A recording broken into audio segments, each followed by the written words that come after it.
Assalamualaikum warahmatullahi wabarakatuh. Perkenalkan, nama saya Amalia Eka Setianingrum, NIM 191102026, kelas 2D Keperawatan SD. Saya di sini akan mempresentasikan tentang satuan acara penyuluhan keputihan dan gonorrea. Indonesia itu merupakan salah satu negara yang tidak dapat lepas dari arus globalisasi, di mana terjadi keterbukaan informasi sehingga batasan ruang dan waktu semakin menyempit. Globalisasi selain memberikan efek positif, ternyata juga membawa efek negatif.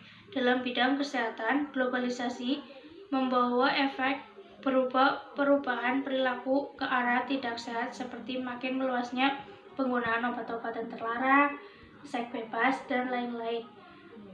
Tidak jarang pula masih banyak yang belum memahami kepribadian bagi kelamin pada pria maupun wanita. Contohnya penyakit yang akan saya bahas adalah gonorrhea.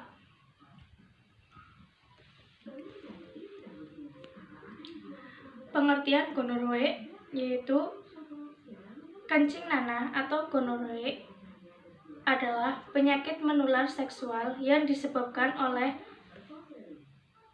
Neisseria gonorrhoeae yang menginfeksi lapisan dalam uretra, leher rahim, rektum, tenggorokan, dan bagian putih mata.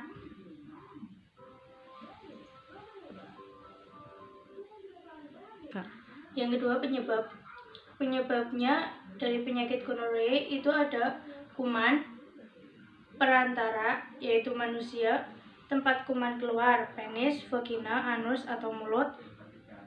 Terus cara penularan, kontak seksual langsung. Terus tempat kuman masuk, penis, vagina, anus, dan mata. Kemudian tanda dan gejala. Pada pria, gejala awal gonorrhea biasanya timbul dalam waktu 2-7 hari setelah infeksi. Yang kedua, rasa tidak enak pada uretra dan beberapa jam kemudian diikuti oleh nyeri ketika berkemih serta keluarnya nanah pada penis. Yang berikutnya ada komplikasi. Biasanya komplikasi yang terjadi bisa mengenai persendian yang mengakibatkan pembengkakan pada sendi dan menyebabkan nyeri sendi. Kemudian ada pencegahan dan pengobatan. Pencegahan antara penyakit gonorrhea adalah 1. Jangan suka berkontak anti pasangan. 2. Menggunakan kondom saat berhubungan seksual. Yang ketiga, hindari kontak seksual. Yang keempat, obati sedini mungkin partner yang sudah terkena infeksi, atau pastikan partner seksual bebas dari penyakit sebelum berhubungan seksual.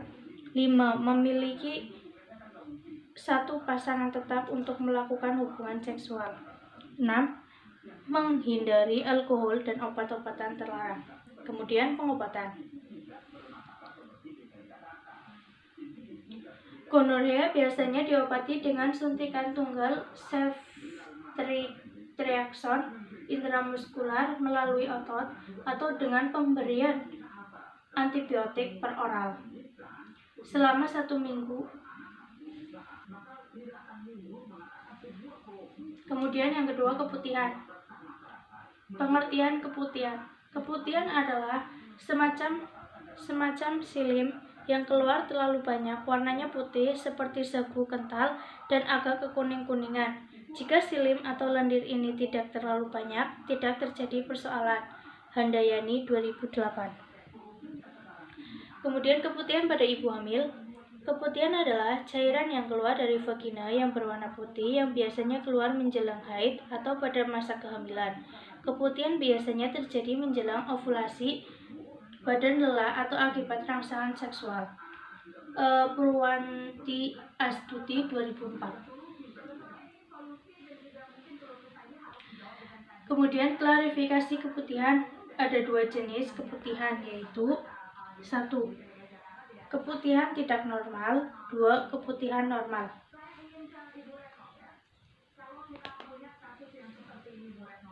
Kemudian gejala keputihan. Di sini ada beberapa gejala keputihan.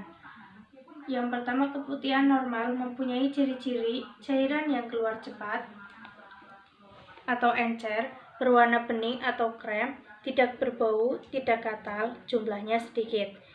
Terus disebut keputihan tidak normal jika mempunyai ciri-ciri sebagai berikut. Cairan yang keluar bersifat kental, berwarna putih susu, kuning atau hijau, terasa gatal, berbau tidak sedap, menyiksa bercak pada pakaian dalam, jumlahnya banyak. Kemudian ada faktor penyebab keputihan. Di sini ada 5 faktor. Adapun beberapa penyebab keputihan antara lain: 1. Infeksi vagina oleh jamur Candida albicans atau parasit Trichomonas. 2. Jenis infeksi yang terjadi pada vagina yakni bakterial vaginosis, Trichomonas, dan Candidiasis. Bakteri vaginosis merupakan gangguan vagina yang sering terjadi ditandai dengan keputihan. Yang ketiga, faktor higien yang jelek. 4. Kebersihan daerah vagina yang jelek dapat menyebabkan timbulnya keputihan. Yang kelima, pemakaian obat-obatan, antibiotik, kortikosteroid, dan pil KB dalam waktu lama.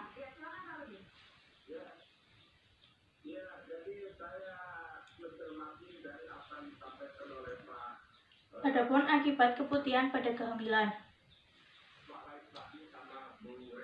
Keputihan akibat infeksi yang terjadi pada masa kehamilan akan meningkatkan risiko persalinan prematur dan janinnya juga berisiko mengalami infeksi.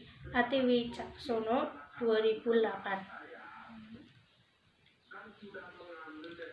Kemudian ada cara mengatasi keputihan. Ada 2 cara. Yang pertama, tanpa obat. Menjaga agar daerah genitalia senantiasa bersih serta memperhatikan sabun yang digunakan, sebaiknya sabun yang tidak berparfum. Hindari mandi dengan berendam. Menggunakan celana dalam dari bahan katun, tidak menggunakan celana dalam yang ketat. Yang kedua, dengan obat, yaitu konsultasi dengan dokter, karena dokter akan memberikan obat-obatan sesuai dengan jenis keputihan yang dialaminya. Keputihan sangat tidak mengenakan, terlebih bagi wanita hamil. Sekian, terima kasih.